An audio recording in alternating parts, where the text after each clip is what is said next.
The desert killed things quietly. That was the first lie Hat Basin ever told you. The second was that whatever the desert swallowed stayed swallowed. Staff Sergeant Mara Voss had been believing both lies for 11 months. And they were the only things keeping her sober enough to wear the badge. She sat in the cab of her department truck, a sun-bleached Ford that rattled over washboard gravel like it was trying to shake its own frame apart, and watched the horizon go from purple to orange to the flat, indifferent white of a New Mexico morning. A bottle of cheap bourbon sat on the passenger seat. She hadn't opened it. That was progress. The fact that she'd bought it last night and driven it out here, specifically to drink alone on a dirt road before her shift started, was not progress. But she was choosing not to examine the part closely. Her reflection in the rearview mirror looked back at her with the expression it always wore these days. Not broken, exactly, but recalibrated. The way a piece of equipment looked after an incident that had left it functional but not quite the same. She'd had the same jaw and the same gray-green eyes and the same 3-inch scar under her left cheekbone since she was 26. But something behind the eyes had shifted 11 months ago and had not shifted back. She wasn't sure she expected it to. The radio crackled. Her deputy, a 23-year-old named Torres, who had only been on the job 8 months and still got excited about paperwork, said, "Sarge, horns out at the county road again. Says something got into his cattle." "Same something as last week?" "He's saying worse this time. Says it's not wolves." "It's always wolves, Torres. He says the carcasses are." He used the word hollowed. Sarge said they were hollowed out. Mara looked at the bourbon. She put the truck in gear. Rob Horn was standing at the fence line of his property with his thumbs in his belt, and the expression of a man who had been right about something terrible and found no pleasure in it. He was 60-something, built like an old door frame, with a white mustache that he combed carefully even on mornings like this. He pointed when he saw her truck. 8 head, he said before she'd even killed the engine. 8 head in the south pasture. Same as last week, but worse. She got out. The heat was already building even at 7 in the morning. The kind of heat that sat on your shoulders and pressed. "Show me." He showed her. She'd seen cattle die before. She'd seen them get into wire, get struck by lightning, get run over by the combine operator Horn, employed in the summers. She'd seen what a mountain lion did to a calf, and what a pack of coyotes did to a heifer that had wandered off during a storm. She had a working taxonomy of animal violence in her head, and what she was looking at now did not fit any of it. The cattle were not torn. They were not mauled. They were opened, cleanly, as though something had made precise incisions, and then extracted the interior with an efficiency that had nothing to do with hunger. The hides were largely intact. The bones were intact. The organs were gone, not eaten but removed, and there was surprisingly little blood, as if whatever had done this had also collected that. The grass around each carcass was pressed flat in a perfect radius, like something very heavy had stood there and turned in a slow circle. Turned and turned, like a compass needle finding north. "Wolves don't do this," Horn said. "No," Mara agreed. "Bear, maybe?" She crouched next to the nearest carcass. The incision line was straight, surgical. She'd been in the Army for 6 years before the accident that ended that career, and she'd been in enough forward operating bases to have a passing familiarity with what ordnance did to bodies. This didn't look like an animal. It didn't look like a person, either. It looked like something that had been eating for a very specific purpose, the way a blood draw looked different from a wound. Intention over appetite. She measured the incision with her thumb. Consistent depth. No tearing at the edges. Whatever had made this had either an instrument or a biology precise enough to function as one. "I'll make some calls," she said, which meant she had no idea. She spent 2 hours on those calls. The county extension office said maybe disease. The state wildlife division said probably not bears this far east. The university's environmental science department said they'd send someone in 3 weeks. She filed answer in the margin of her mind, reserved for things that were technically responses and effectively nothing. and drove south on the county road. She was 8 miles out from Horn's property, where the road dropped down through a dry wash and came back up on the other side, when she found the wreck. It had been a water hauler, one of the big articulated tankers that serviced the drill sites out in the flats, and it had left the road at speed and gone down a 30-foot embankment and come to rest on its side, with the cab accordioned and the tank ruptured. Water, or something that had been water, had soaked into the desert floor. She could see the road where it had left the pavement, the long swerving skid marks that told the story of a driver who had either fallen asleep or been trying to avoid something in the road. The other tire marks, whatever the driver had swerved from, had left no physical record.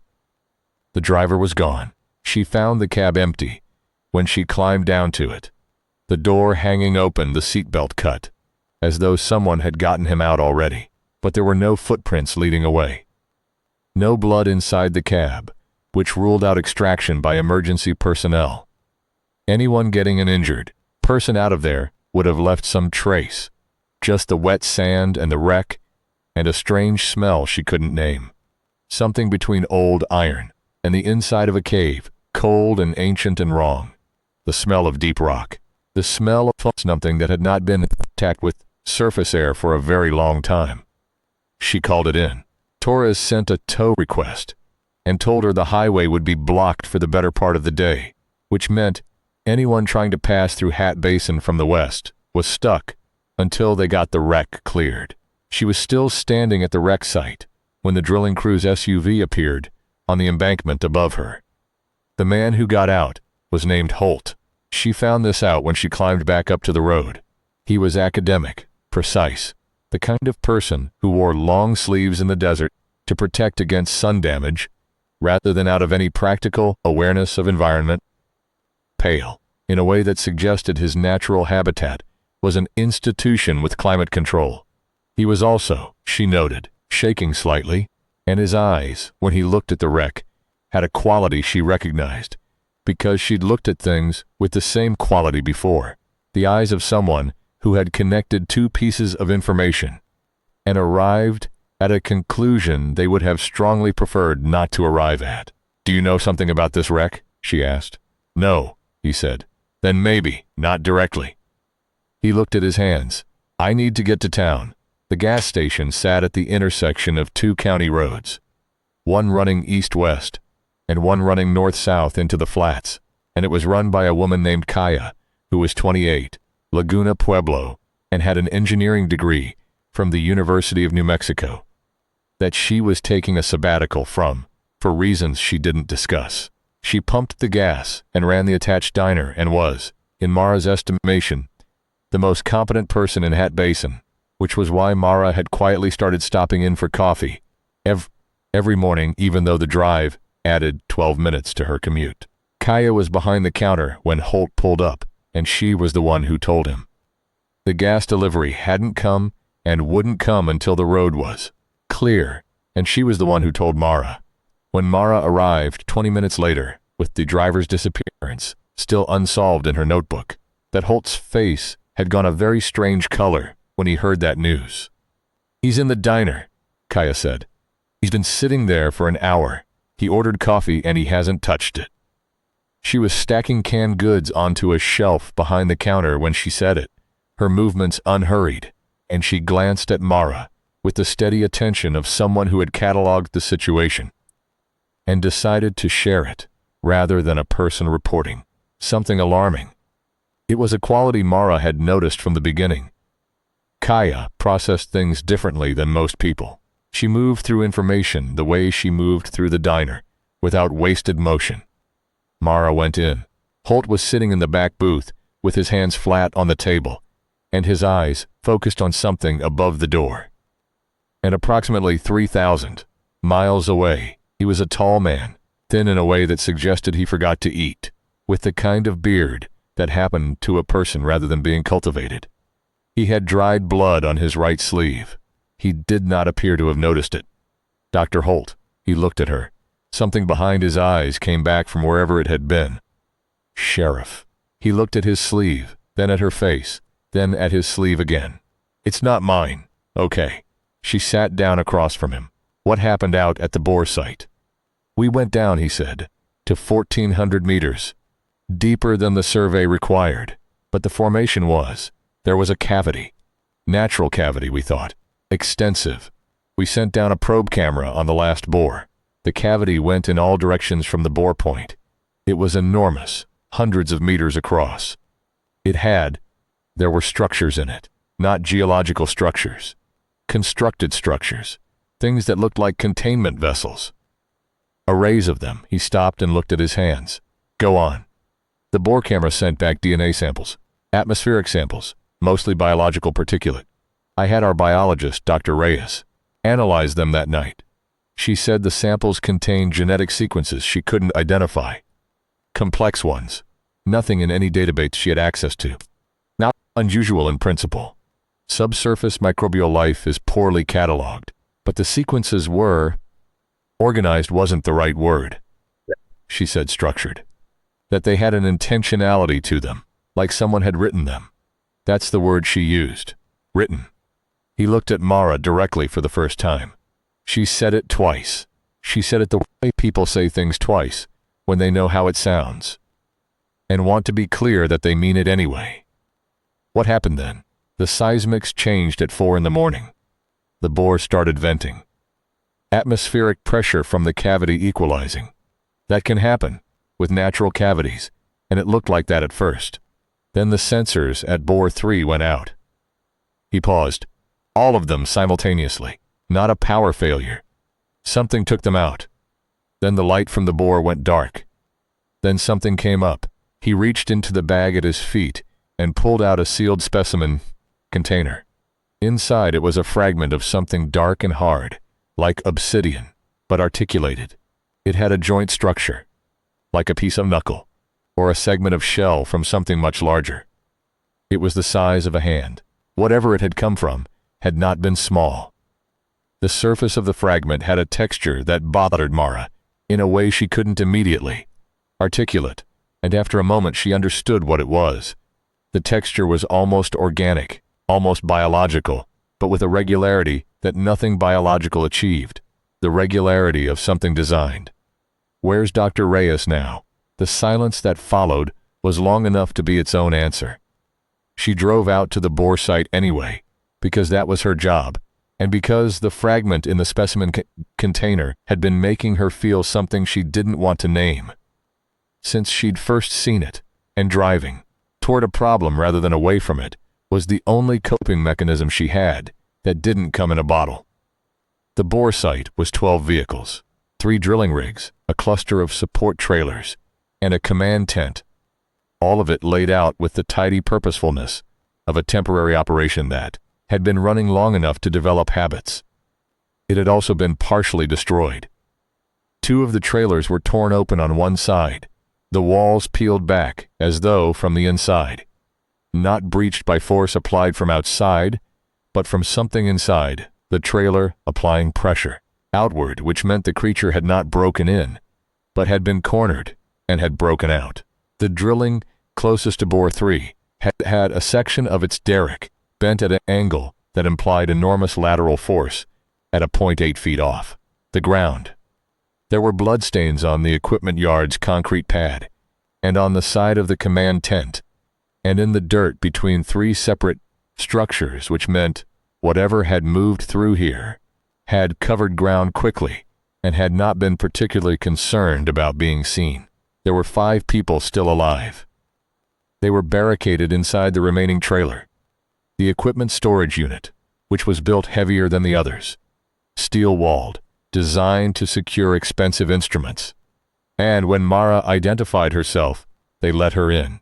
They all started talking at once, and she had to stand in the middle of them, with her hands up until they stopped. What she learned, in aggregate, was this. The bore had vented at approximately 4 in the morning. The vent had been accompanied by a smell, the same smell Mara had noticed at the wreck site, old iron and cave stone, and something underneath that she now understood was biological, the particular high note of complex organic chemistry in a confined space. The smell had been followed by a low subsonic vibration, that one of the surviving crew members, a sound engineer named Castillo, described as the kind of frequency you felt in your back teeth rather than heard. Then something had come up through bore 3. They hadn't seen it clearly in the dark. They'd seen the size of it and the speed of it. They'd seen the way it had moved through the equipment yard, the way it had navigated the space. Not thrashing, not frenzied, but deliberate, as if it had a list and was working through it. They'd seen it take 2 of their number, and what they'd seen in that moment had broken something in each of them that hadn't healed in the hours since. It didn't eat them. A young woman named Torres adjacent, her name was actually Allie, said, and the way she said Kit told Mara she'd been coming back to this thought repeatedly, that she'd been using it as a kind of wound to press against, because it was the part of the thing she couldn't file anywhere. It didn't eat them. It just took them. Took them where? Nobody answered that. It's collecting something, Castillo said. He was a compact man with a scar through his left eyebrow, and the particular steadiness of someone who had processed the worst thing he'd ever seen and arrived on the other side still functional. Mara marked him as useful. The way it moved when it took them. It wasn't feeding. It was working, like watching a surgeon, except that's not. I don't have the right word for it. Like watching someone with a purpose that has nothing to do with you personally, that you're just part of, the way a blood sample is part of a diagnosis. Harvesting, Mara said. Castillo looked at her. Yeah, he said. That's the word. She got the 5 survivors into her truck and 2 of them into Holt's SUV and drove back to the gas station. She called Torres and told him to bring every weapon the department had, which was not many. She called the county sheriff's office in Alamogordo and got a duty officer who told her search and rescue was 45 minutes out if she needed it, which she said she did. She did not tell the duty officer what she needed rescuing from, because she didn't have the words for it yet, and because she was in some corner of herself still hoping she was wrong. She found out she was not wrong at 2 in the afternoon, when Horn showed up at the gas station, driving his ATV, with the expression of a man who had found something at the south edge of his property that was not cattle. It was a ranch hand, or had been. He was 20 years old and named Kelly, and he had worked for Horn for 2 summers, and he was gone, in the same way the cattle were gone. The same incisions, the same absence of struggle, the same precise extraction, but with one difference from the cattle. Kelly was intact. The incisions had been made, and whatever had needed taking had been taken, but the body had been left. Left carefully, Mara noted, placed, almost, in the lee of a large mesquite, as if whatever had taken what it needed had then taken an additional moment to set him down somewhere sheltered from the sun. There was something terrible about that. Worse, in a way, than if he'd just been dropped. She photographed what needed photographing and covered what needed covering, and went back to the gas station, where Kaya had quietly rearranged the diner into a kind of operations center while nobody was looking. Pushed 2 tables together, cleared the counter, set up the 1 laptop that had good battery life, put coffee on in both urns. She'd also, Mara noticed, brought her grandfather down from the upstairs apartment. He was 81. He was a small man who had once been taller, compressed by time into something more concentrated. His name was given to Mara as Grandpa by Kaya, which was not his name, but the name of his relationship to the situation. And she understood that this was enough. He sat in the back corner of the diner, with his eyes closed and his hands on his knees, and he did not open his eyes when Mara came in. But when she walked past him, he said, without looking up, "It's deciding right now." Mara stopped. Deciding what? Whether this is enough, whether it has what it needs to finish. He opened his eyes then. They were dark and clear and very old, and they looked at her with the direct, appraising quality of eyes that had been looking at difficult things for a very long time, and had developed a deep competence with difficulty. It came here before, a long time ago. It took what it needed, and then something happened that prevented it from finishing, from sending back what it had collected. What happened? The people who lived here then found a way to stop it. He was quiet for a moment. Most of them. The people who lived here then. There weren't many left by the time they found the way. Mara sat down across from him. "What's it collecting?" she asked. "Everything," he said. "Every living thing on this land, everything it can reach. It's not choosing, it's thorough. It's been down in the dark a long time, and everything up here has changed. New species, new combinations. It's hungry in a way that isn't about food. It's hungry for knowledge, hungry to fill the archive." He looked at her steadily. "That's what it is, a machine for filling an archive. And what happens when the archive is full? I don't know. Nobody who came after the last time knows. The last time, the stopping happened before the archive was full. What stopped it the last time? Something that might have been satisfaction moved across his face. Not happiness. Satisfaction was different. The satisfaction of a question finally being asked. What do you know about the land here? What it's made of? She thought about the county geological surveys she'd half read when she first took the job. Sedimentary basin, limestone formation at depth, some uranium-bearing rock in the formations to the north. That's why there are old mine shafts up there, from the 40s and 50s. He nodded. She turned that over. She looked at the specimen container on the table beside her, the dark fragment with its designed-looking surface, and she thought about what Holt had said about the sequences. Structured, intentional, written. And she thought about what Castillo had said about the harvesting, and she thought about the cattle and Kelly, set carefully in the shade of a mesquite, and she thought about a machine thorough enough to archive every living thing on a world. And what a machine like that might be vulnerable to, if its designers had been careful, if they'd been the kind of designers who built in accountability. She went to find Holt. He was standing outside the diner, looking south toward the bore site, which was visible only as a shimmer of heat haze at this distance. He turned when he heard her. "Tell me about the sequences Reyes found," she said. "Everything. Not the parts you left out the first time," he told her.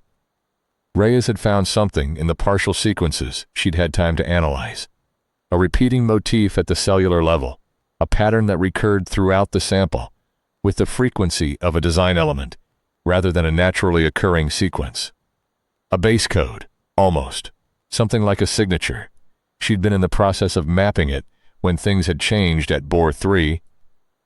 What was underneath the signature? Mara asked. Holt looked at her.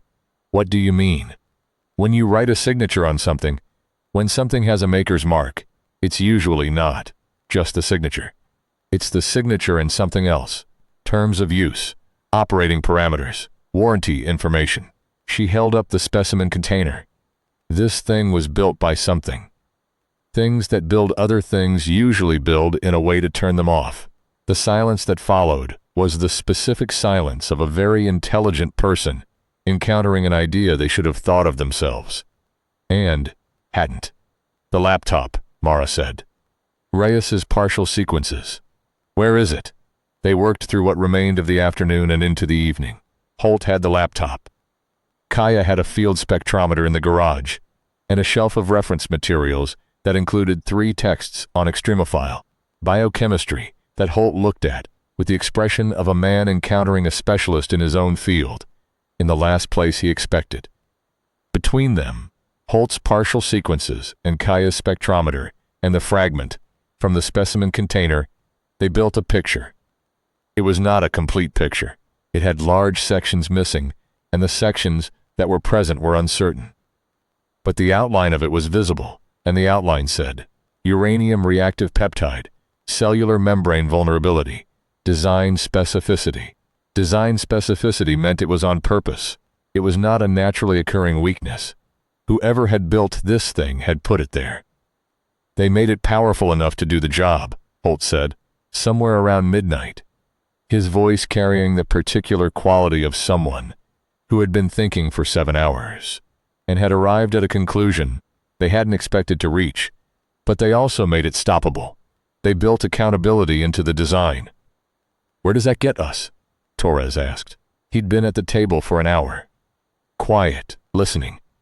Getting up occasionally to check the windows without being asked. It gets us to a delivery problem, Kaya said. She was still at the counter with the spectrometer, not looking up.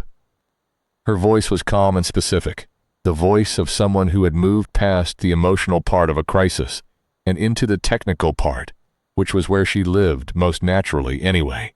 I can extract and concentrate from the calibration source in the spectrometer. I can suspend it in a carrier solution. I can synthesize a binding agent that will target the electroreceptive sensor clusters. Those sensors are its primary sensory system, so the binding agent will carry the uranium directly into its core biological processing. Neurological pathway delivery, essentially. It'll work fast if it reaches the sensors. How fast? She looked up. Seconds, maybe less. The problem is the syringe has to be injected into the sensor cluster on the mandibular arch, left side, below the jaw. She looked at Mara steadily, while the creature is present. The night had a quality of compression to it, the way significant nights did. Mara thought that later. Not in the moment, because in the moment she was doing other things, but later, that she'd been aware of the night as a thing with texture and weight, the dark coming in, through the windows of the diner, and the sound of the desert outside, which was not silence, but the collective low sound of desert life, going about its business in the hours when the desert was most itself. She went and sat by Grandpa for a while, around 1 a.m, when the preparation was complete and the waiting had begun. He was still awake. She'd noticed he slept very little, or at unusual times, and when she sat down he said, without preamble, "You're afraid."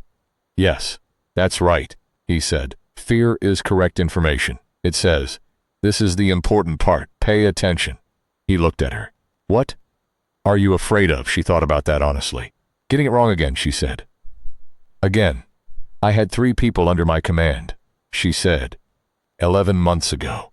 They're gone." The review said unavoidable, and I've been carrying the word unavoidable like a stone in my chest ever since, because I don't believe it, and I can't prove it isn't true. He was quiet for a long time, not the silence of a person who had nothing to say, but the silence of a person who was choosing carefully. "My grandfather's grandfather's grandfather," he said at last, "was one of the people who found the way to stop it. The first time. He survived. He spent the rest of his life being grateful he survived, and also being the person who remembered the ones who didn't. He passed both things down, the gratitude and the memory. He said they were the same thing, that the gratitude was for the fact that the ones who didn't survive had made the ones who did possible. That surviving was not something you got away from, but something you carried." Mara sat with that. "The ones under your command," he said. "They made something possible. Maybe not the thing the review described, but something. Maybe this." She didn't answer. She looked at the syringe on the table, and the diagram Kaya had drawn twice to make sure. Twice, with precise measurements, and a careful notation of the 45-degree upward angle required. And she thought about whether what Grandpa was saying was true, or the kind of thing old men said to people who needed comfort. She thought it was probably both, and she thought that both was enough. The creature came to Hat Basin just after dark. The gas station had 11 people in it by then, the 5 surviving drilling crew, Horn, Holt, Kaya, Grandpa, Torres, and Mara. There were 2 rifles, a pump shotgun, Mara's service pistol, and a handgun that one of the drilling crew had produced from a bag, with the sheepish expression of a man who was glad he'd been overestimating the danger he'd pack for. There was the running truck, the heavy diesel that the drilling crew had arrived in, parked in the garage with most of a tank of gas and a length of drill pipe that Horn had been cutting before he was taken. That was what they had. Mara looked at it and thought, everything that matters in a fight is what you have in front of you. You work with what you have.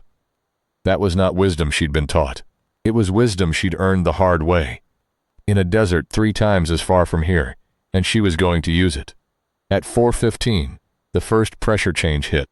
It was not a sound, it was a condition, a tightening of the air, a drop in ambient temperature that had nothing to do with the desert night, a sensation at the base of the skull that everyone in the diner felt simultaneously, and none of them could name. And then Grandpa, in his corner, without opening his eyes, said, "It's here." It had been circling since 3 in the morning, they learned later. The tire tracks of Horn's pickup had led it this way, following the bioelectric trail of the people who had walked between the truck and the diner. But it had not come directly. It had made a wide approach, 3 miles out, spiraling inward, patient, systematic, the same quality in its movement that Castillo had described. Purposeful, not frenzied, the quality of something with a schedule rather than an appetite. Through the east window, in the moonlight, it was enormous. She'd been trying to build a picture of it from Castillo's description, and Horn's partial account, and Holt's technical language about its biology, and none of those pictures had been right. The reality of it was different from any description. The way the reality of a thing you've only seen in photographs was always different when you encountered it in 3 dimensions and living scale. It was tall, 12 feet, maybe more, but that number didn't capture it. It was the proportions that were wrong, the reversal of the knee joint and the length of the arm, and the way the head sat on the neck, forward and low, like a hunting bird. It moved with an economy that was its own kind of beauty, the way a very expensive machine moved when it was doing what it was built to do. It was looking at the building. Its head moved slowly along the north wall, pausing at intervals, and at each pause the faint bioluminescence along its jaw pulsed once, slow and regular as a heartbeat, reading the bioelectric signatures of every person inside. "Why hasn't it come in?" someone whispered. "It's deciding," Grandpa said. And it was. It stood outside for 7 minutes, Mara counted, before it moved. When it moved, it went to the north wall and placed one long, fingered hand flat against the cinder block. The wall hummed, not a vibration you heard, but a vibration you were inside of, a frequency that rang in your molars and your breastbone, and the long bones of your legs. 3 of the drilling crew pressed themselves against the south wall in a synchrony they didn't understand, moving away from the sound by instinct before their conscious minds had processed it. The creature held its hand against the wall for 30 seconds, then withdrew. It stood still for another 40 minutes. Mara used those 40 minutes. She walked every person in the building through what was going to happen. She was specific, and she was honest, and she did not soften the parts that needed to be understood clearly, because she'd learned from the army, from 11 months of grief, from a lifetime of doing the work that needed doing, that clarity was a form of respect.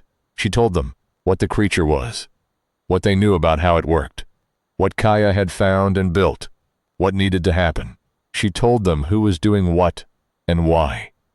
Castillo was going to manage the people who couldn't participate in the active parts. He'd been doing it since midnight, and he was good at it, and he knew it without needing to be told. But she told him anyway. Torres was going to drive the truck through the south fence gap and across the property at speed, with lights on. She told him where the gap was, the width of it, the angle of approach. She told him he needed to be at 60 miles an hour by the time he hit the gap.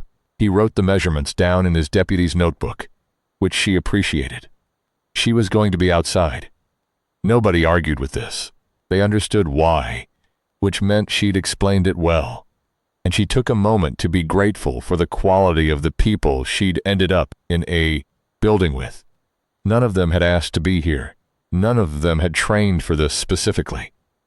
But Castillo had steadiness, and Kaya had knowledge, and Torres had. Torres had a thing she didn't have a precise word for, the quality of a person who was afraid and showed up anyway, not because the fear had gone, but because showing up was who they were, and Grandpa had 900 years of everything that had come before. At 10 past midnight, the creature took Horn. He'd been in the garage with the truck and the drill pipe, trying to rig a ram because waiting was not something Rob Horn knew how to do and never had been.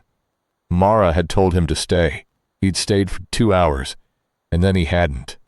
She heard it happen through the garage wall. She went to the internal door, and it was locked from the garage side, and by the time Torres got the hinge pins out, it was too late. The running vehicle was still there. The drill pipe was still there. The side door of the garage was open, and the desert outside was silent and dark and empty. A drag mark in the oil and dust heading for the door. It stopped after 3 feet, which meant the creature had lifted rather than dragged. She thought about what Castillo had said. Not feeding, harvesting. She thought about Kelly, in the shade of the mesquite, placed there. She thought about the thing that placed him there. The quality it was trying to preserve, the biological data it needed intact. She hated the creature in that moment, with a clarity and completeness that was useful, rather than corrosive, the way good anger was useful, the way it organized her attention rather than distracting from it. She went back inside and told Torres they were moving the timeline up. "We go at 4:30, she said. They had 3 hours. Kes spent the first 2 of those hours finishing the compound.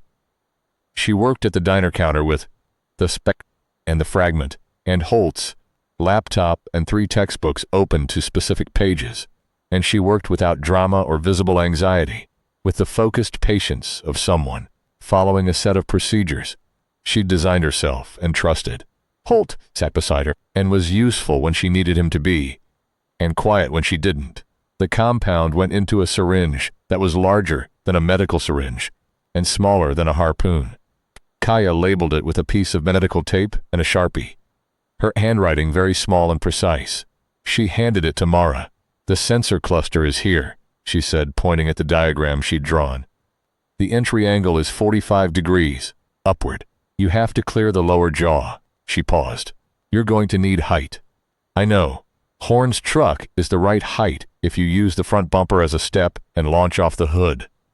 "I know." Kaya looked at her for a long moment with the steady, appraising attention she brought to every difficult thing. Then she said, "Come back. That's the plan. The plan has a lot of variables." "They all do," Mara said. She spent the last hour walking the property in her head, running the geometry of it. The creature's position, the truck's approach angle, the timing required. She was not thinking about the odds. She'd learned not to think about the odds in her previous life, because the odds were math, and the fight was physics, and they didn't always agree. You did the thing you needed to do, and you committed to it. That was the whole system. Torres came and sat beside her at 4 a.m. He had both hands wrapped around a coffee cup, and his face had the expression of a person trying to look calmer than they felt, which was very different from actually being calm, and which she respected, because it meant he was doing the work rather than giving in. "I've never done anything like this before," he said. "Nobody has," she said. He thought about that. "Does that help?" "A little." He looked at his coffee. "When you were in the army before, did you ever? Did you know, going into something, that it was going to go wrong?" She thought about this honestly. "I knew it was going to be hard. I knew people were going to get hurt. I knew the plan was going to last about 30 seconds past contact, and then we'd be improvising." She looked at him. "I never knew it was going to go the specific way it went. Nobody knows that. But you went anyway." "You always go anyway," she said.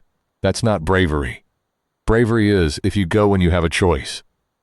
You go when it's the job and when people need it. That's just showing up." Torres was quiet for a moment. Then he said, "I'm going to honk the horn." She looked at him. "When I come through the gap," he said. "I know that's not in the plan, but I'm going to honk the horn." It seemed like something that might help. She looked at him for a long moment. She thought about the specific, chaotic, improvised quality of humans under pressure. The way they added things that weren't in the plan, the way those additions were sometimes exactly wrong, and sometimes, by the particular grace, that humans seem to attract in moments like this, exactly right. "Okay," she said. At 4:38, Torres drove south on the county road with the lights off. Mara watched him go, and then crossed to the east side of the building. The creature was in its usual position by the north wall, but it had moved slightly east in the past hour, and its head was raised, turned toward the south in the way it moved, when it was processing distant information. It had heard the truck. Good. She went out the north door. The night air hit her. 60 degrees. She'd been right about that. The desert giving back the heat it had borrowed from the day, except that tonight it was colder than it should have been. as if the creature's presence had drawn warmth from the air around it, the way it drew biological material from living things. She breathed out and saw her breath for the first time in months, and filed this as interesting, and then focused, north wall, east corner, heel toe on the gravel. She'd learned this walk in a different desert, in a different context, and the muscle memory of it was the kind that stayed. The way all the things you'd learned under extreme conditions stayed, written in the body rather than the mind, and available when the mind was busy with other things. She came around the corner. The creature was 15 feet away. She had calculated 25. She stood absolutely still for 1 second and assessed the change. 15 feet meant 3 fewer strides to Horn's truck bumper. 3 fewer strides meant less time to build momentum. Less momentum meant she needed more height from the step up to the hood. She adjusted. The creature had not moved. Its head was still turned south, tracking the sound of Torres's truck, which was audible now, the big diesel coming up from the county road. The sensor clusters along its jaw pulsed with their slow bioluminescence. Blue-green, beautiful, terrible, the color of deep water or distant stars. It was the most alien thing she'd ever seen, and she was close enough to touch it, and she was going to get closer. She turned on the flashlight. She'd chosen the highest frequency setting. A narrow beam in the blue end of the spectrum that she'd noticed made Holt squint when she'd tested it at the counter. She aimed it directly at the sensor cluster and turned it on. The creature flinched.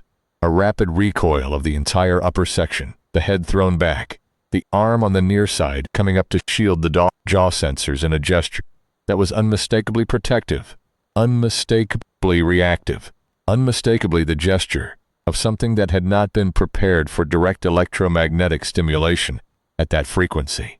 The recoil lasted half a second and dropped it 2 feet before it recovered. Its head came back down and it turned to face her, and the sensor clusters pulsed 3 times rapidly, bright and alarmed, reading her. She was already running. 3 strides to the front bumper of Horn's truck. Step up on the bumper. Step up on the hood. The sheet metal took her weight with a sound like a drum.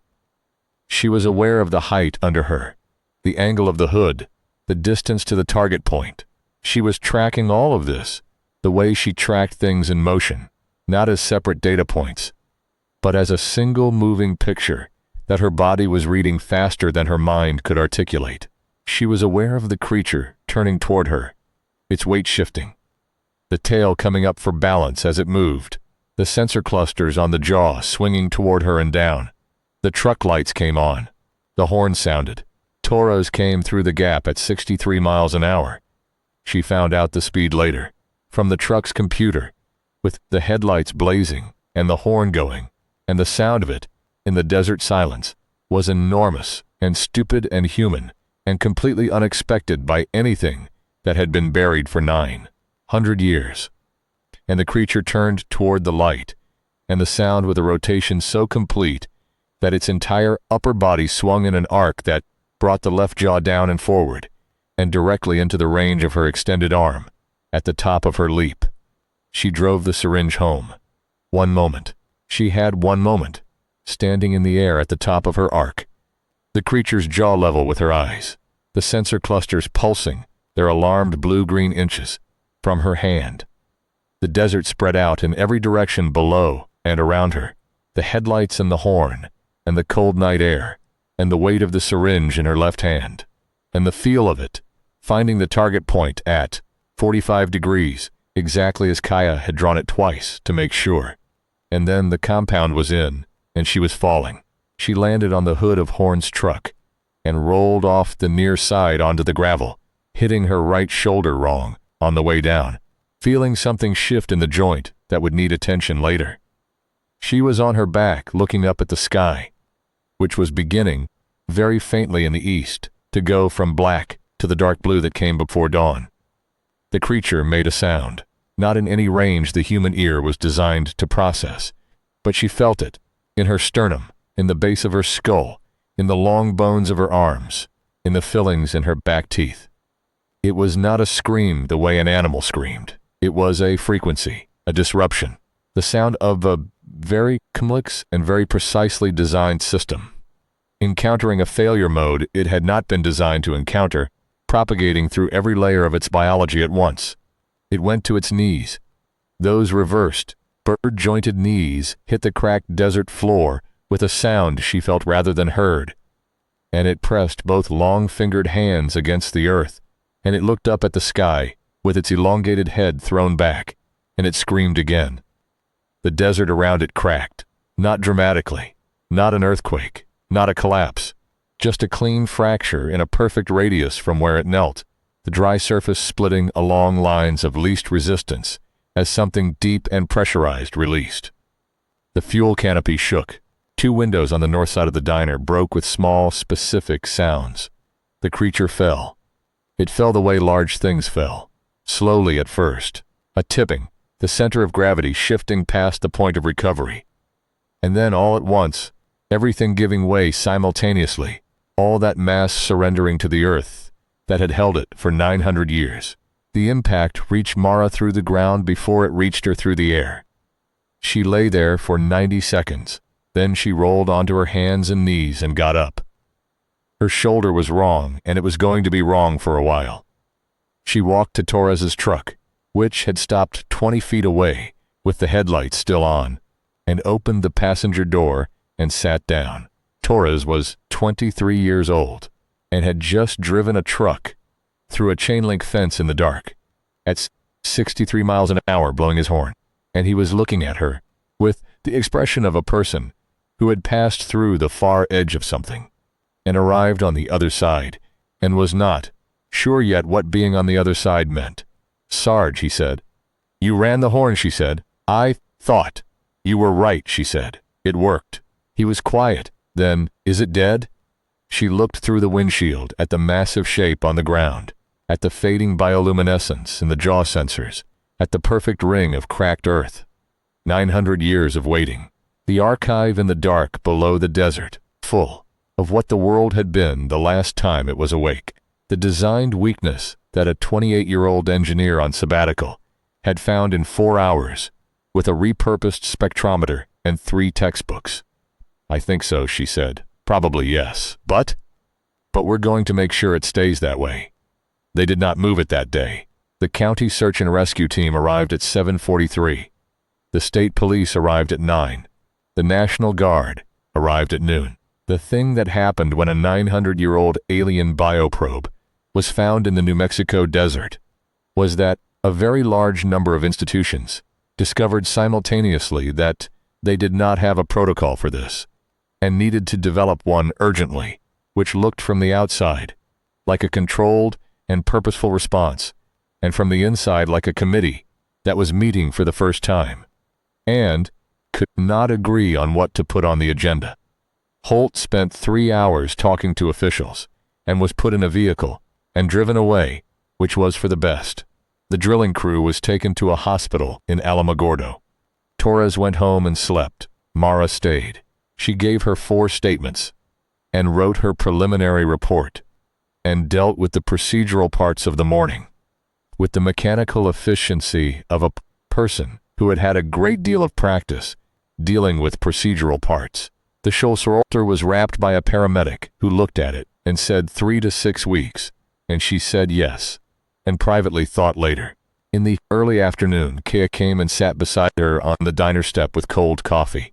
Grandpa was inside, talking to someone from the National Guard, who had a notebook and a pen, and the expression of a person writing things down, because they'd been told to write things down, not because they had a category for what was being said. The creature lay in the lot, cordoned now, dark and still. "What happens now?" Kaya said. Mara told her. The institutions, the studies, the protocols, the classified files and unclassified abstracts, and command structures that would grow around what had happened here. The way coral grew around a shipwreck, slowly, thoroughly, until the original shape of the thing was mostly obscured. "And us?" Kaya said. Mara was quiet for a moment. "There are a lot of bore sites out there," she said. "A lot of people making holes, and down there in the archive." She nodded toward the flat desert beyond the fence gap. toward the 1,400 meters of rock below it. That's a library. It's full. Whatever built the probe sent it here because they wanted to know what was down here, and it spent 9 centuries collecting for them. Everything in there was collected on purpose. That data doesn't stop being interesting just because the probe failed to phone home. Kaya looked at the specimen container, which was sitting on the step between them. She picked it up, turned it over in her hands. The dark articulated surface caught the light. "I'm going to need a proper lab," she said. "Yes, with real equipment. Not a sabbatical spectrometer, yes, and funding, and someone who can navigate the institutional part of this, without me having to spend all my time doing that instead of the work." Mara looked at her. "I know some people," she said. "People who will actually help, or people who will sit in committees. Some of both. We'll work with what's useful." Kaya held the specimen container for a long time. "My grandmother used to say the land holds everything you put into it. That you have to be careful what you put in, because it's coming back up, eventually." She looked at Mara. She meant it as a warning, but I think it's also just a fact. It's the nature of the land. It doesn't judge what it holds. "No," Mara said. "It just holds it until something lets it out." "We let it out this time," Mara said. "Holt let it out. The drilling crew. The people who commissioned the survey, and the people who funded the survey, and the people who decided 1,400 meters sounded promising.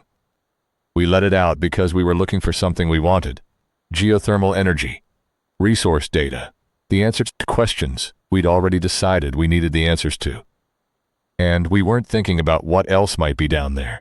"Can't stop people from digging," Kaya said. "No, but you can be ready for what comes up." That was the thing. That was what the next months, and the months after that, were going to be about. Not containing the knowledge.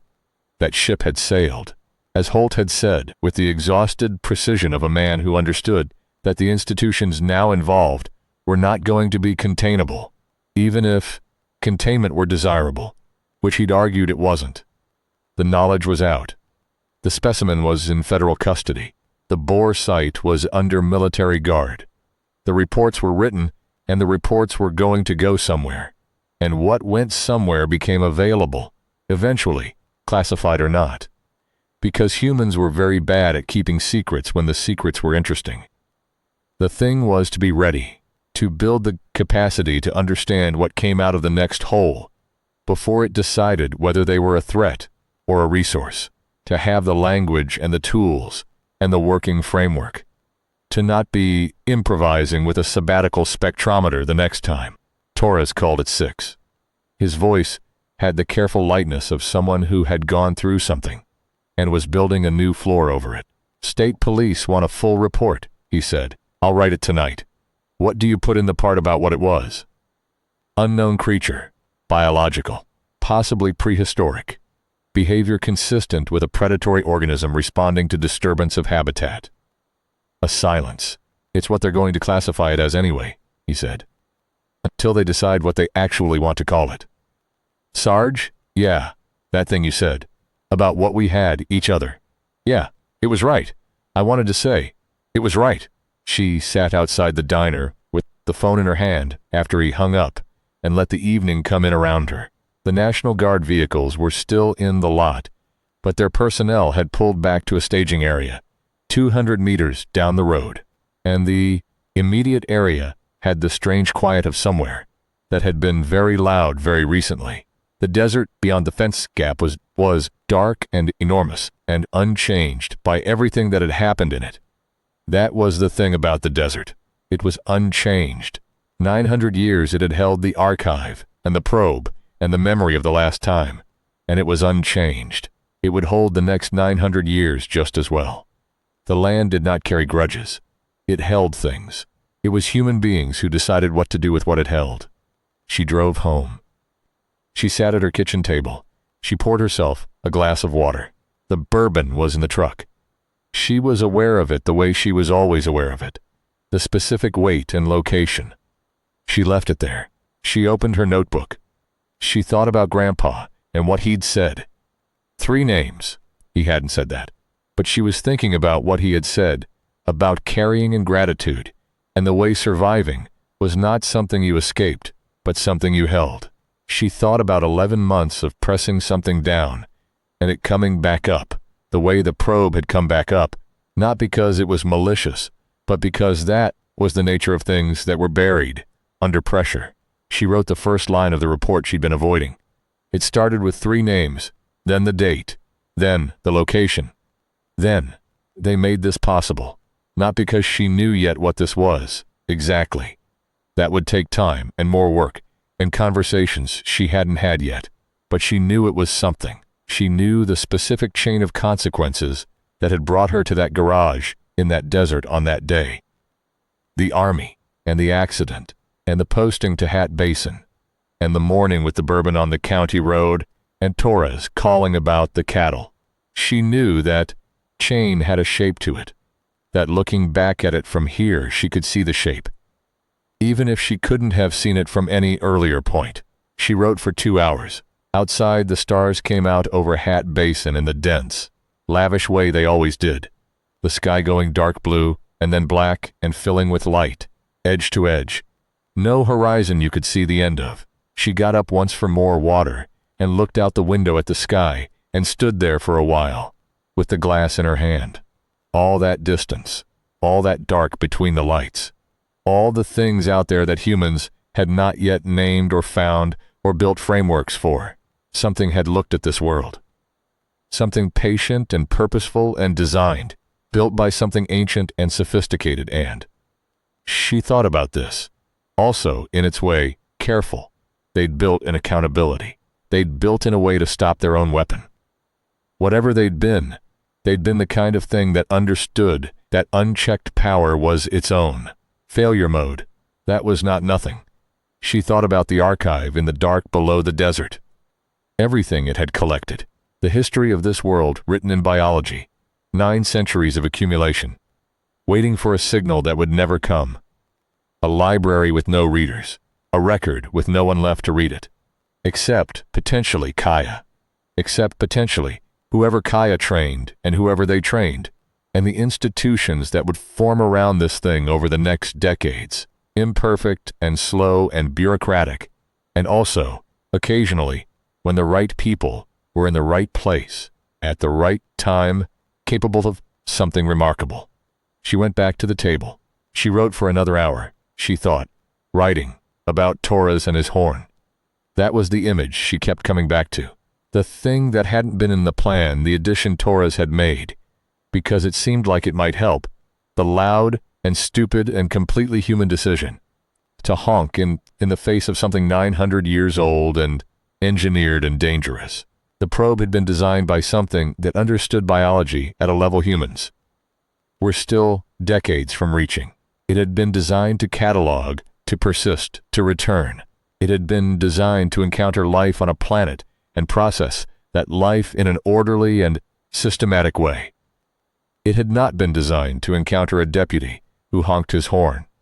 It had not been designed for the specific, distributed, improvised, irrational genius of a species that had evolved in conditions where everything tried to eat it and had responded by becoming unpredictable, not stronger than the things that ate it, not faster, not better armored, just unpredictable, just impossible to fully model from a distance, just capable of doing the unexpected thing in the last possible moment and committing to it, completely and sometimes by the grace of their own chaos, having the unexpected thing turn out to be exactly right.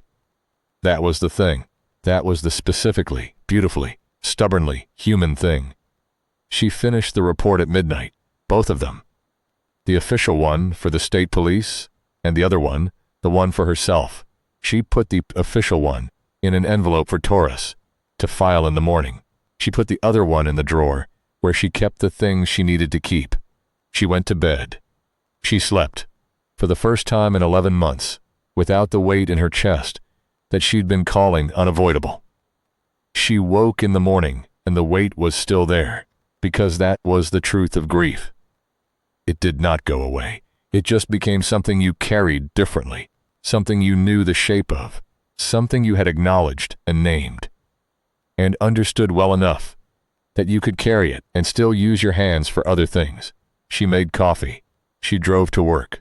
Torres was already there, and he'd made coffee too, and they had 2 pots between them, which was 1 pot more than they needed, but was the kind of excess that felt appropriate after certain kinds of nights. State police are coming again today, he said. Of course they are, and some federal people. Of course. He looked at her. How are you? She considered the question honestly. Her shoulder hurt. She was tired in a way that would need several days to address.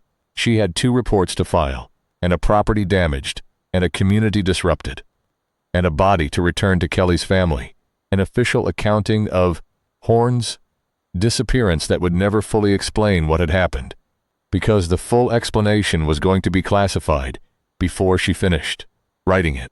And somewhere in the desert, beneath 1,400 meters of limestone and sediment and the cracked earth, where something that had waited 900 years had finally stopped, waiting, the archive was still there, patient, silent, full of everything this world had been, and still was, waiting for someone who could read it. Getting there, she said. Torres nodded. He handed her the coffee. They got to work 3 weeks after the night the creature fell. Kaya drove to Albuquerque and did not come back for 5 days. When she came back, she had meetings scheduled at the University of New Mexico and 2 phone calls, pending with a federal research office, whose name she'd written on a notepad and not shared. She opened the diner at 6 the next morning as if nothing had changed, and that evening, she sat in the back booth with Mara and a yellow legal pad covered in handwriting and explained what she thought was possible. She thought the archive could be accessed. Not immediately. Not without equipment and expertise that would take years to assemble and work that would take years to do. But the bore was sealed, not destroyed, and the cavity below it was intact, and what the probe had carried in its biology was a record of its own collection methodology, which meant that the key to reading the archive was potentially in the fragment that Mara still had in her jacket pocket. Assuming it works the way I think it works, Kaya said, which was her standard qualifier, meaning, I have significant evidence for this, but I will not tell you it's certain. How long? Mara asked. Kaya considered. A decade, maybe more. Mara nodded. That's if everything goes well, Kaya said, which it won't. No, Mara agreed. But it's worth doing. Kaya looked at the legal pad. It's the history of this place. Written by something that was here 900 years ago and was very thorough. Whatever is in that archive is a record of what the world was like before most of the things we call history happened. She paused. My people were here 900 years ago. Some of what's in that archive was collected from my people. Mara sat with that for a long moment. It belongs here, Kaya said. Whatever it takes to access it, it belongs here. Mara put the specimen container on the table between them. Then let's figure out what it takes, she said. They sat in the diner until 11 that night, Kaya writing and talking, and occasionally erasing and rewriting, Mara asking the questions that needed asking, and keeping the coffee coming. Outside, the desert did what it always did under a New Mexico sky. Expanded into the dark, enormous and patient, holding everything it held. Torres came in at 9 and sat at the counter and ordered pie and did not interrupt. He listened the way he listened to everything now, with the particular attention of someone who had learned that any conversation might contain information relevant to a situation he hadn't anticipated yet. Mara had noticed this quality developing in him over the 3 weeks since the night at the gas station. He was 23, and he was learning something that most people didn't learn until much later. If they learned it at all, the difference between watching and seeing, between hearing and listening, between being present in a situation and being useful in it. She thought he was going to be good at this job. She thought she was going to be here to watch him get good at it, which was a thought she hadn't had in 11 months, and which arrived with a kind of quiet that she hadn't expected, a settling, like a door closing, not against something, but to something, to the possibility of here, rather than somewhere else, to the possibility of this, rather than anything else. She drove home that night by a different route than usual, one that went past Horn's property. She slowed when she passed the south pasture. The fence was still up. The grass was grown back over the marks the bodies had made, the desert covering its own evidence the way it always did. The property was in legal limbo. Horn had no next of kin listed, and the county was working through the process of determining what happened to land when its owner disappeared. In circumstances no form was designed to describe, she thought someone should take care of the land. She thought that was a thought for another time.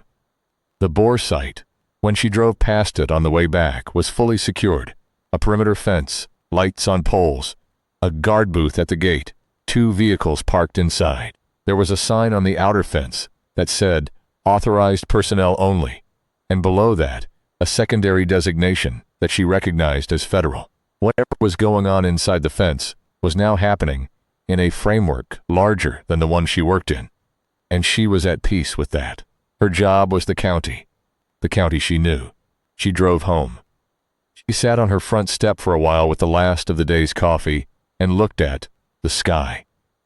The stars over Hat Basin were always the same and always different, the constellations rotating through their slow seasonal arc, the Milky Way moving across the zenith. In the particular display, you only got this far from city light. She thought about distance, about the space between the lights and the things moving through it, about the fact that the probe had come from somewhere, been sent from somewhere, by something that had decided this world was worth cataloging, and that somewhere was still out there, or had been, or had become something else in the time between then and now. 900 years was not a long time. Cosmologically, whatever had sent the probe might still be sending probes, might be waiting for data that would never arrive from this particular world, and might, eventually, conclude from the silence that something had gone wrong and decide to find out what. That was a thought for another decade, probably, or maybe not. Maybe that was the thought she should be having now, the thought everyone should be having, the thought that would shape what the work that Kaya was planning actually needed to be. Not just reading the archive, but understanding the context, understanding what this world had been cataloged, for and by whom, and whether the catalog was still an active project. She filed this under urgent, but not immediate, and went inside and went to sleep. The next morning she drove the county road at 6 a.m, the way she always did, going from the flat east end to the elevated west end where the messes started, doing the slow pass that gave her the day's first assessment of the land she was responsible for. The sky was purple, going to orange, going to white. The road was empty. The air was cold in the way of desert mornings, cold that would be gone by 8 and would feel like a distant memory by noon. She had not brought the bourbon. Aware of this absence the way you became aware of absences once they started to resolve. Not relief exactly, but something adjacent to it. The absence of a specific weight she'd been carrying. So long she'd stopped noticing it, as separate from herself. It was still there. It would probably always be there in some form. But it was not in the truck this morning, and tomorrow morning she would probably not put it in the truck. And that was enough. That was all it needed to be. She pulled over at the place she always pulled over. The high point of the road where the county spread out below, in the morning light, the gas station, visible as a small cluster of color in the middle of the tan flat, the Bohr site visible as a cluster of lights that were still on from the night shift, the mountains north and west, catching the first edge of sun. Her radio crackled. Torres, prompt as always, already at the desk. "Morning, Sarge. Quiet night. You've got a call back from the federal coordinator. She wants to talk about the ongoing classification status, and Kaya called to say she's opening early if you want breakfast." "Tell the coordinator I'll call her at 9, Mara said. "Tell Kaya I'll be there in 10 minutes. She sat for a moment longer before she put the truck in gear, looking at the land she'd been given to take care of, the flat desert, and the distant mountains, and the small cluster of buildings, where people she was responsible for were already going about the business of their days. Kaya opening the diner, Torres at the desk. Grandpa, she imagined, in his chair with his eyes closed and his hands on his knees, doing the patient work of remembering that he'd been doing his whole life, all of it ordinary, All of it consequential, all of it hers. She drove down to breakfast. The fragment was in her jacket pocket, as it always was now. She'd taken to carrying it the way some people carried a stone or a coin, a tactile reminder of something that needed to be kept in mind. She put her hand on it, sometimes when she was sitting through the longer committee calls, its strange designed surface under her fingers. The feel of something built rather than grown. She thought about the civilization that had built it, about what they'd known and what they'd chosen, and what they'd built accountability into, because they understood that even the best designed systems could go wrong. She thought about the fact that the kill switch had worked, that the specific, improvised, chaotic human approach to using it had worked, and what that meant. Not that they'd been lucky, though they had been. Not that the probe had been weak, because it hadn't been. It meant that whoever had designed the kill switch had designed it to be used by whatever was alive on the world being cataloged, had built it into the biology of the probe in a way that the biology of the world could trigger, had, in some sense, trusted the world to figure it out. That was generous, she thought. Extraordinarily generous, actually, from a civilization that could build something like the probe. To look at a world they'd never visited, to build a machine that would catalog it, and to also build into that machine the seeds of its own defeat, to leave for the inhabitants of that world the tools to stop it, even if those inhabitants had to improvise with a sabbatical spectrometer and a 23-year-old deputy's horn. Maybe that was the message, not the archive. The kill switch was the message. The thing they'd left behind that said, "We were here, and we knew you might need this, and we trusted you to figure out how to use it." She turned that over in her mind as she drove. She thought, "We're going to figure it out." She thought, "We're going to read that archive and understand what they knew, and carry what they knew forward, and add to it what we know, and eventually there will be enough that whoever, or whatever comes next, from this world or another, will find something here that is worth finding. Not just the biology cataloged 900 years ago, but the work done since then, the specific, messy, brilliant, ongoing human work of paying attention to things, and building knowledge out of what you find, and passing that knowledge on." She parked in front of the diner. She got out. Kaya had the door open and the lights on and the coffee going. Grandpa was in his corner, awake, reading something that looked like a geological survey. The morning light came through the east windows in long angles, and the desert outside was already warming, and the day was beginning, which was all a day ever did. Mara went inside. The federal coordinator called at 9 as scheduled. Her name was Dr. Adele Marsh, and she had the precise, unhurried voice of someone who had spent a long career navigating the space between what was known and what was officially acknowledged, and she was careful in the way of people who understood that language was not just communication, but architecture. That what you called a thing determined what kind of structure you could build on top of it. The classification question, she said, is complex. The organism is unprecedented. The evidence of artificial origin, the sequences, the designed vulnerabilities, creates a secondary classification problem that overlaps with several existing frameworks and fits cleanly inside none of them. "What are you calling it officially?" Mara asked. "Currently, unclassified organic specimen, anomalous origin." A pause. "That will change. But in the meantime, I want to talk to you about the Bohr site and the facility you mentioned in your preliminary report." "Dr. Kaya Muertos." "Yes, her background is impressive."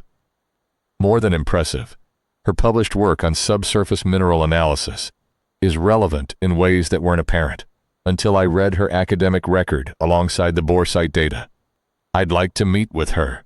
"She's expecting your call," Mara said. "She was expecting it 3 days ago." There was a brief pause. "She's been waiting for me." "She's been patient," Mara said. "There's a difference." The call lasted 40 minutes and covered the transfer of the specimen to a proper research facility. Not Kaya's, not yet, but one that Kaya would have access to, and the establishment of a formal consultation arrangement, and the question of what to do with the Bohr site, in the medium term? None of these questions had clean answers. Mara gave the answer she had, and was honest about the one she didn't, and Dr. Marsh seemed to find this useful rather than frustrating, which was the quality Mara had hoped for from someone with this job. When the call ended, she went out to the reception desk where Torres was on his own call, taking notes in his precise handwriting. He held up a finger, 1 minute, and she waited. He finished his call and turned to her. That was the university, he said. Biology department. Someone there heard about the boar, sight through channels. I don't fully understand, and wants to know if there are sample collection opportunities. Tell them to contact Dr. Marsh's office. Already did. He looked at his notes. Also, Horn's property, county assessor's office called. Formal process is starting on the estate. She thought about the south pasture. The grass grown back over the evidence. The land holding everything you put into it. I want to be notified when they reach the disposition phase, she said. Torres wrote this down without asking why. She appreciated this about him more every day. The morning went on in the way mornings did when you had work to do. And the work was real and necessary and connected to things that mattered. She filed 2 reports. She made 4 calls. She drove the county road at noon and stopped to check on a fence line that had been flagged as damaged by the National Guard vehicles, passing and found it was 3 posts short, and made a note to have it repaired. She stopped at a ranch 12 miles east and talked for an hour with an elderly couple named Vasquez, who had noticed the helicopter activity over the past 3 weeks and wanted to understand what was happening to their county. She told them what she could. She was honest about what she couldn't. She told them the land was being looked after, and that she was the one looking after it, and that they could call her if anything seemed wrong. That was the job. That was always the job. On the drive back, she passed the boar site. 2 additional vehicles were parked inside the perimeter fence, and there was activity around the boar 3 cap, which she could see from the road. A cluster of people with equipment. She made a note and kept driving. At the gas station, Kaya was outside with a laptop and what appeared to be a graduate student from the university who had arrived. Kaya later told her, completely unannounced, and asked to help. Kaya had assessed the student's qualifications in approximately 4 minutes and set her to work, cataloging the secondary literature on xenobiological detection methods, which was a field that had, until 3 weeks ago, been almost entirely theoretical. The student's name was Rosa, and she was 22, and had the specific intensity of a person who had been waiting for a problem worth their attention and had just found it. Mara shook her hand, and Rosa shook back, with the firmness of a person making a first impression, and said, I know what I'm doing. I know it doesn't look like that yet, but I know what I'm doing. I believe you, Mara said, because she did. She sat for a few minutes at the diner counter while Kaya worked outside, and Rosa worked inside at the corner table with headphones in and 3 browsers open. The diner was quiet. Grandpa was in his corner reading a letter, actual letter, handwritten, which he folded carefully when he was done, and set on the table beside him as if he might need it again shortly. After a while he said, without looking up, the word is getting out. What word? That something happened here. He looked at her. Among people who know to look for these things. It spreads differently than the official channels spread it. Faster, in some directions. The people who've been watching the ground for a long time, they know something came up. They're coming to see. People like Rosa? People like Rosa, yes, but others. He paused. People who have been holding knowledge like I hold knowledge, waiting for a time when there was something specific to apply it to. They'll come. Is that good? She asked. He considered. It's necessary, he said. She thought about that. About the distributed, informal, unarchived knowledge that people like Grandpa carried. Not the same as the scientific frameworks Kaya worked in, but not separate from them either. The way 2 different rivers could flow into the same basin. About what it meant to have both. About what it made possible. We're going to need a bigger table, she said. He smiled. It was a small smile, but it was real. the smile of someone who had been waiting a very long time for something to start, and was experiencing the satisfaction of it starting, he said. We are. Outside, the desert held everything it had always held. The afternoon light moved across it, in the slow horizontal sweep of high-latitude sun, the shadows of the mountains advancing across the flat. Somewhere beneath the flat 1,400 meters down, the archive waited in its cold, dark cavity, patient as the rock around it. Not forever. Nothing was forever, but long enough. Mara finished her coffee and went back to work.